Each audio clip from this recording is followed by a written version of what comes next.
the last comment was. I don't even remember what it was. But didn't you say that you got nothing at the end? They got nothing. But Tony, the My difference- sister the said difference that is it's been years. They and- got in front. David got in front of them They- prior to the transition of the builder coming out. He very, very well did something that I think was excellent. He locked in these problems before it was too late, before statute of limitations or whatever. He did a great job. Now maybe they didn't have that, but we have a good liability case. I can assure you of that. We have a good liability case. Yeah, my only concern is I want to make sure, I'm all about fixing our home, we have to, but my concern is like these homeowners in Hartford, when you start ripping it down, there are different subcontractors. How do we know one home was built exactly? There was so many of them coming one after another in here. So when we start ripping down our homes and there's nothing wrong, who's going to pay for it? I'm not.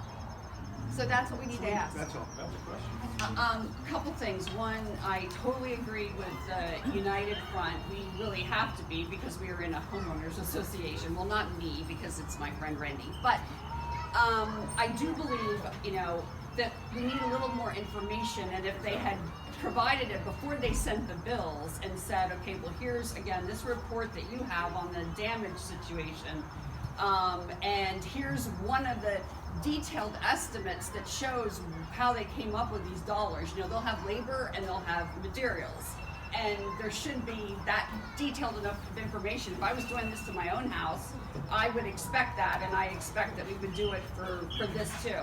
So we should ask for these reports that you have describing the problems, and we should ask for the estimate and who and how many, what contractor is going to do this, and how many they talk to, and how they pick this one. Sure, and to that point too, is when we say delay, I mean, we're going to have our homes delay until we get all these answers, these questions answered, and we're comfortable. We just.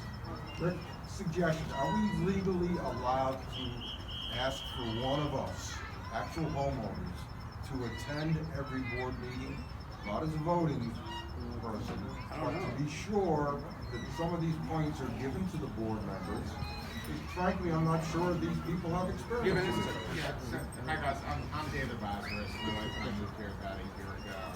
I've been emailing a little bit with Barb because to me the process feels just funny. So, for example, we had our stoop replaced by the builder. Before we moved in, I saw them replace it. It's showing up on my list. So I sent an email saying, hey, thanks for all the hard work. Just want to understand how the stoop ended up, because I was told by the builder that my stoop was repaired. And to me, it makes sense. We have a homeowner's rep. They come around to each of our homes. They help go through it in detail, because again, no one had come to my house to inspect. And from there, you can develop some sort of an estimate that's perhaps a bit more refined than generalizing conditions throughout the whole. So her response was, our plan is to have a homeowner's rep and to do that over the next several months. So my reply to that was, that makes sense.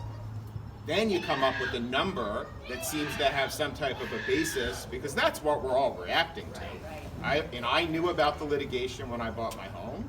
I talked to the builder about it. I may have a separate cause of action against them for misrepresentation. However, I don't think ultimately there's going to be any other pot of money other than these insurance policies, unless they step up from a moral and ethical perspective. So my suggestion is that one of the questions be, do we have a homeowner's rep? Can each of us have an individual inspection to help refine an estimate? And then we go from there. That's a practical approach to it. However, if you're thinking from a litigation approach, we're asking for $15 million, hoping they'll settle for $8 to cover our costs, right? So there is a tactical aspect to this that we shouldn't lose sight of, because we're positioning ourselves for litigation. So if there's a way to do that and not have to write checks right away, or do it over time, then maybe that's a more measured approach than paying for it all up front. Can I just make you aware of something? So when you start asking for people to come and do individual inspections of your house, that all is discovery. That's all going to be discovery, which is it's going to be a big issue for the lawyer. I'm not saying I understand why you want that. I would want that too. But in litigation,